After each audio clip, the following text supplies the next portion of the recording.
The reading today is from Luke 15, verses 1 through 3 and 8 through 10.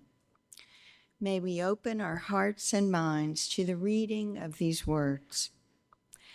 Now the tax collectors and sinners were all gathering around to hear Jesus. But the Pharisees and the teachers of the law muttered, "This man welcomes sinners and eats with them."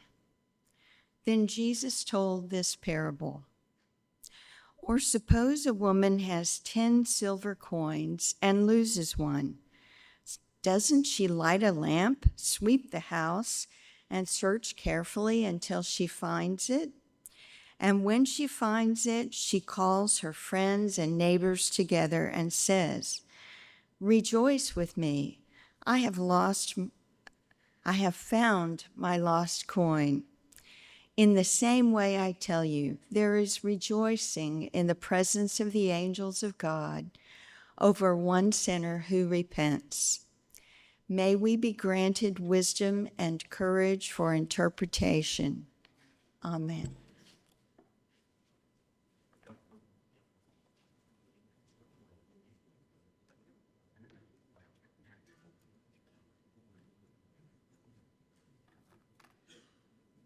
Good morning. I'm going to interrupt my own sermon with a message that has to do with the floods that we endured in Central Texas this week. Like you, the images were hard to bear. The statistics are incredibly painful. Over 120 people lost, hundreds still missing. The Guadalupe River rose 26 feet in a few minutes, and at its maximum was traveling with a force greater than the water that flows over Niagara Falls. Damage estimates exceed $20 billion. Some may ask, where was God in all of this? I think God was there with the searchers. God is with the teams who are looking for survivors. God is with the families who are still waiting for unbearable news. Right now, we are living in a world that is groaning under the weight of climate disruption. At the same time, we were experiencing this devastating flood in Central Texas. There were similar floods in New Mexico and North Carolina. These floods are becoming more frequent, more fatal. We need to care in a way that moves us towards healing and justice. We are not powerless. We are not alone. We are invited to live in ways that honor the lives that were lost by protecting the lives of those who are still here. Carl's going to lead us in prayer later this morning.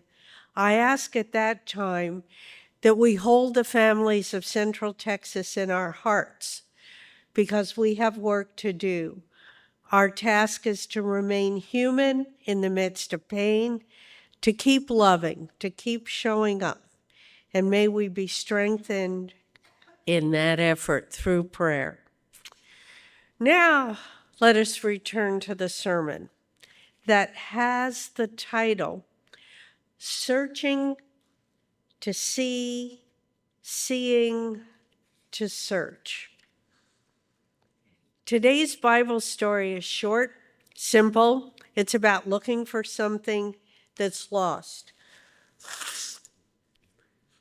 We all struggle with that frustration of losing something. The biggest frustration for me is when I misplace my glasses, because then I can't see to look for them. But the thing I misplace the most often is my cell phone that is now set on Do Not Disturb because I'm in church. My sister recently changed my life because she taught me how my cell phone can be rung from my watch even when it's turned off. so that I am now able to find this anywhere in my house. Now, in today's Bible story, the woman who lost the coin obviously had no way to summon that coin with an electronic device. The book of Luke, in which this story is situated, is a series of tales about the marginalized. It's about the inclusivity of God's love, and it's about the importance of social justice. Now, this Bible story is a pretty short one, but it's in a series of longer stories about how we are loved by God, who seeks each of us for redemption. The other longer stories are about the prodigal son and the shepherd who loses one of his sheep and then abandons his flock to search for the one who is lost. In this story, there are two groups identified as listening to the story: the sinners and the tax collectors, or the Pharisees and the scribes who are busy grumbling about the fact that Jesus is welcoming sinners and scribes. And the answer to that question is yes, it's for all of them, and it's for us. The difference between the tax collectors and the sinners and the Pharisees and the scribes is not that one group is lost and one group is found, one group is sinful, one group is righteous. The difference is that one group knew they were lost and the other group did not. The official sinners were lepers and tax collectors and prostitutes and others who found themselves in the situation through no fault of their own. It was the poor, the lame, the afflicted, all of whom lost their social standing, all of whom were seen as failures or rejects, not worthy of inclusion or intention.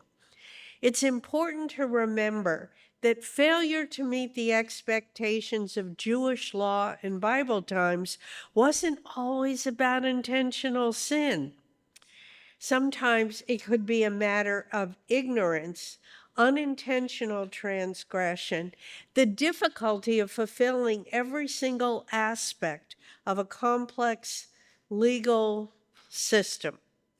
Whatever the reason, this is an audience that hungers for feeling worthwhile. Now, one of the advantages of having a story that is short on details is that we get to fill those in and imagine why this story was so meaningful that it was repeated in oral tradition until it could be written down. Well, first of all, if this story is going to have a happy ending, and it's about losing a little coin in a house, it is clear that a woman is going to have to do the searching. Now, I'd like you to imagine what the first verses of this Bible story would be if my husband had lost the coin.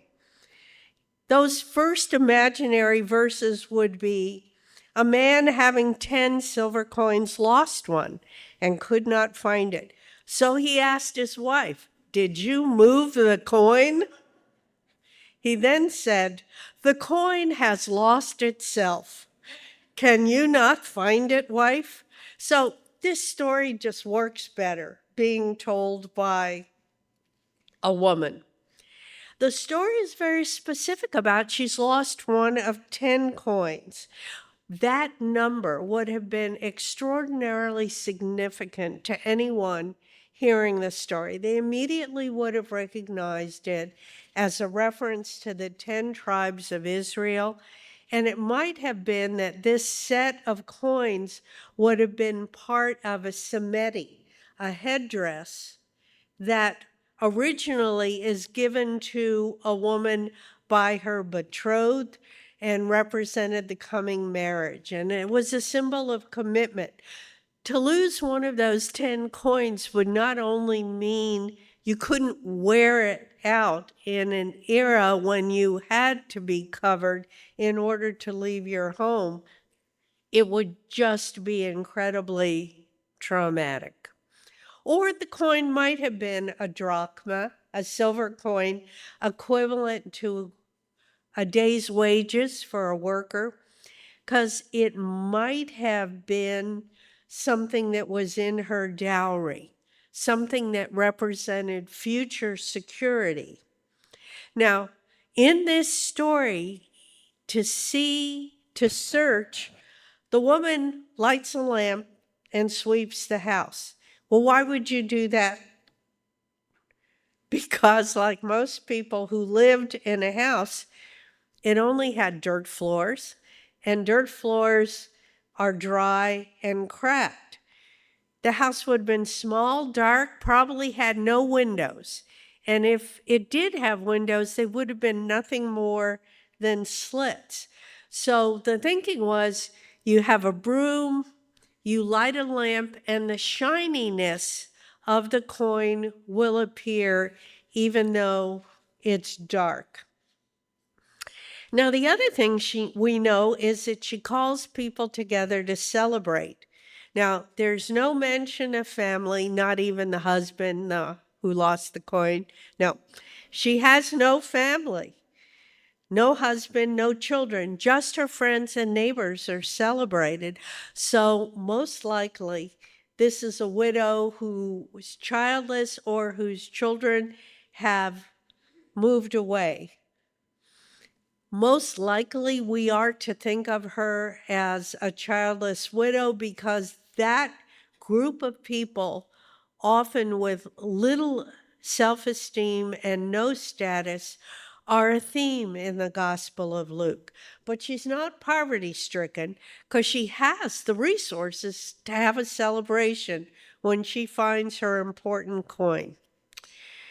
Jesus used the metaphor of a woman to help us see that God's searching to seek that which is lost can't be defined in only one way of understanding.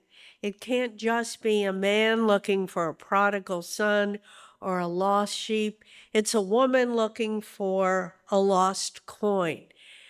God's love is bigger than only one way to imagine it. The other part of the story that I really like is the woman does not pray for the coin to appear, nor does she meditate upon her misfortune, nor does she gather her neighbors who say, "Our thoughts and prayers are with you." She uses the practical tools at hand. She's got a light, she's got a broom, and she can find what she needs because she is able to see in order to search. Why does Jesus tell this particular story when you've got the Pharisees standing there? You have to understand that the Pharisees identified themselves as closer to God because they knew and practiced the law.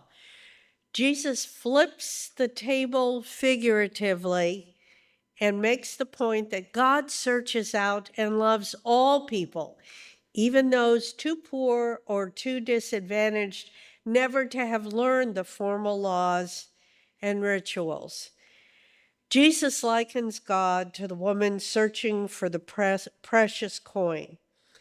The woman finds the coin and rejoices. Like this woman, God longs for us and searches for us when we are lost and in pain. And when God finds us, we gain new insight into the meaning of God's love. We can find new peace and joy in our hearts.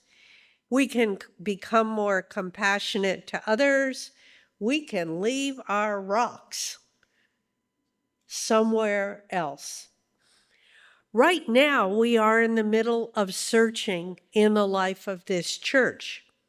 We are searching for a permanent, settled pastor. And as chair of that search committee, I've been asked, why can't we just keep Janet? We love Janet. Why can't Janet be our settled pastor? I want to share with you that the tradition of our two denominations, the Christian Church and the United Church of Christ, is that when we call an interim pastor, we ask them to do the very hard work of dealing with our past. If interim pastors were candidates for the permanent job, it is less likely that they would do this controversial, painful work because it might interfere with them getting the permanent job. So we make it clear from the beginning that you are coming for a season of healing and joy and growth, but not to be the permanent pastor. And Janet has accomplished much of this work in partnership with our lay leadership, and she continues to do this work every single month. I am not on the search committee alone. There are a number of members of the search committee who are in the audience. Hands up, please. Yes. And they did not read or approve this sermon. So if you don't like it, it's all on me. The second half of the sermon is talking about not seeing to search, but searching in order to see. What we know for sure is we're looking for someone ordained in either the Christian Church or the United Church of Christ, or someone ordained in another denomination, but recognized by those two denominations. The church council nominated a search committee, which was accepted by the congregation. And if you have, at any point in time, questions for us, we have glued little blue magnifying glasses that is the graphic symbol of the search committee on our name tag. You can find us in any coffee hour, in any meeting, and we are open and available to you. Our task is to understand the church and its needs well enough to write a really compelling job description of our life together. And we have to do a different one for each denomination. And then that description of who we are is circulated among all the candidates. They apply, we interview the most promising candidates, we make a recommendation to the church council, and one candidate will be invited to preach to the congregation, and then the congregation will vote on whether to extend an offer to that minister. Now, that process of filling out those denominational forms calls for patience and wisdom and patience. There are more than 250 questions that we have to answer. Now, some are really easy. How many parking spaces does the church have? And some require serious theological reflection. How does your church bear witness to God in a broken world? Describe the dream you have for the minister journeying towards you. Some veer on the wacky. Write a poem that expresses the faith of your search committee. Okay. We are doing this in partnership with the entire congregation. We've surveyed folks online and in small groups. If you participated in either of those mechanisms, hands up. All right, so we are getting really good engagement. We have heard a clear expression around the importance this church places on informed preaching and building a community of faith. We've listened to your priority for Christian ed and serving our youth. We are now to the point where the United Christian Church, led by the Church Council, Finance, and Fire Committee, is going to have to move forward with courage to answer questions that provide the light to the search committee in order to continue the work. From a job description point of view, what does our church need the minister to be able to do? Who are we now as an institution? How are we organized and financed to get to where we want to be? The search process is likely to conclude sometime in the spring of 2026. Now, like the woman searching for the coin, we need what I call gospel eyes to carry out this search. Gospel eyes see with the heart through the lens of grace. The search committee believes that United Christian Church has a story to tell of redemption and love. We see people's dignity in their brokenness. We strive to see creation with gospel eyes, so we live more as a steward and less as a consumer. And finally, at United Christian, we try to see suffering with gospel eyes. We work compassionately for healing, and we do so as a church family whose motto might be wine less, worship and work more, and trust in the love of God. The Reverend Al Walker, our denominational support from the Christian Church, has a very specific vision for us that includes a belief that God has created and nurtured a pastor for us. Someone is there waiting for us. We need to be diligent to search for a clear understanding and then light a candle, get out a broom, and call that person into our life as a congregation. The search committee believes in that vision, and I hope you do as well. And I believe that a celebration is in our future, for like the widow who found her coin, we will find our beloved pastor. Amen.